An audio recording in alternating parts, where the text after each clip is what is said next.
Red Bull might have had an amazing Grand Prix in Spain, but some decisions made by the team are starting to come back and bite them. Red Bull used team orders twice during the race to help Max Verstappen take the win in Spain. In an extraordinary turn of events, the Grand Prix Drivers Association have weighed in on the situation as well. Let's get you up to speed on what's going on.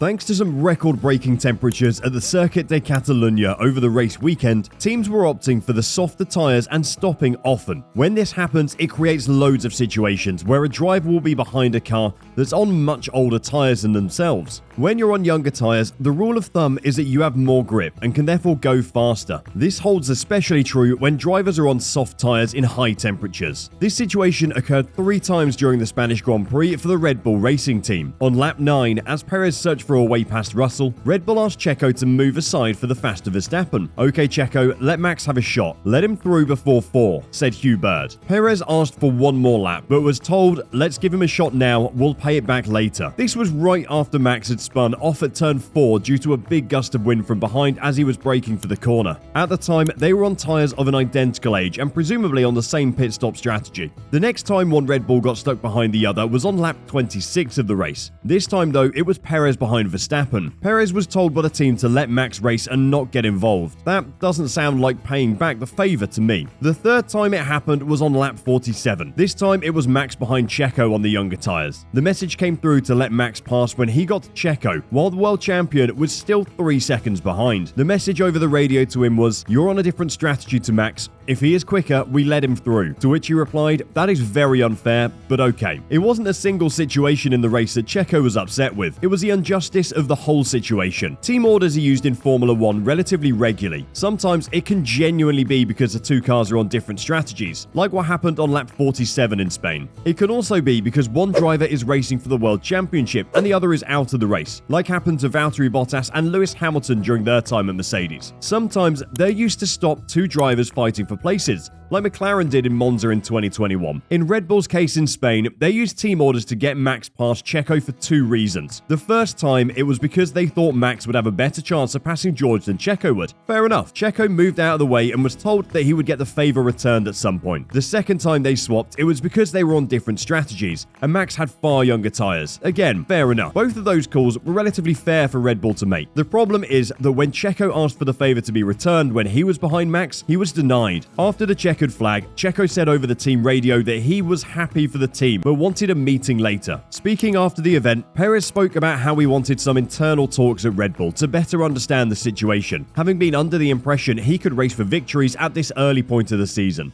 Red Bull's treatment of Checo in Spain has caused some pretty big voices in F1 to come out in defense of him. The veteran Mexican driver isn't known for calling out his team and understands the media game that you have to play in F1, so his messages over the team radio won't have been said lightly. Alexander Wurz, the chairman of the Grand Prix Drivers Association, or GPDA, is probably the biggest voice of the bunch. They essentially work as a trade union for the drivers in Formula 1, helping mediate talks between the drivers and other bodies within the sport. He's fully right to talk, Wurz said. I mean, he is a mega team player. To an extent, at some points, I thought he's actually too easily accepting of some of their orders. Perez has been an outstanding teammate to Verstappen during their time together. His driving at the season finale in Abu Dhabi in 2021 earned him the nickname the Minister of Defense and was instrumental in Max winning the World Championship. "Today, I felt it was right to raise his voice," he said. He executed as the team asked him. He came out with new tyres and he had to hold back when, actually, the race was critical for him, and to use the new tyres, the new rubber for fast lap times. At this point, he had to stay back. So this is when you get a cranky as a driver. I've been in this situation, and it's not cool, but give him credit. He executed, but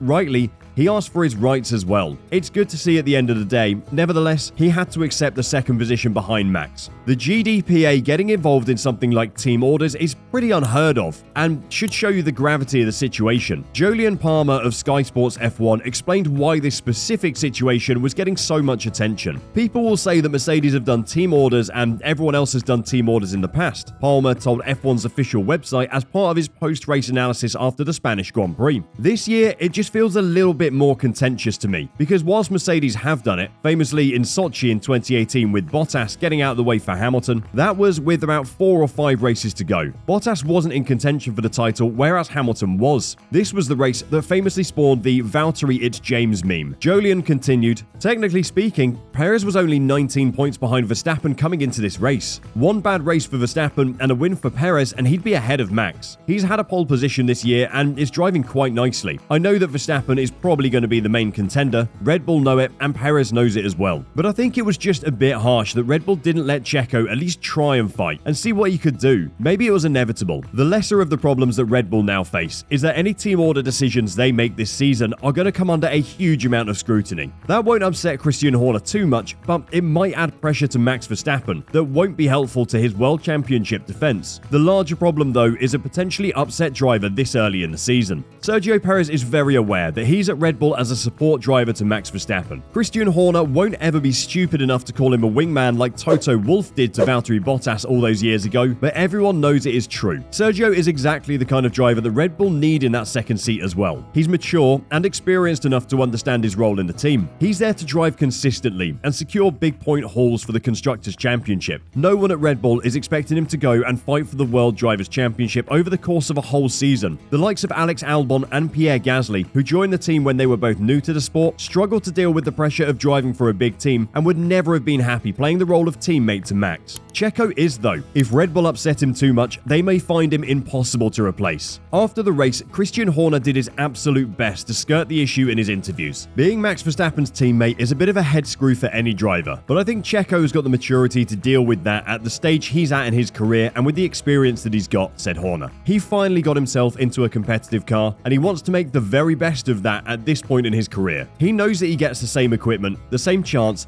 but I think he's realistic in his expectations as well, and he's very much a team player. It's a lot of PR-friendly words that Checo is smart enough to see through. Horner isn't going to publicly address the decisions made earlier in the race when he can deflect questions by explaining the final decision. We'll never know what happens behind closed doors, but it will be incredibly interesting to see how Red Bull use team orders through the middle of the season now. What are your thoughts on Red Bull's use of team orders? And what do you think of the GPDA getting involved? Let us know in the comments section down below. Until we see you next time, drive safe and bye-bye.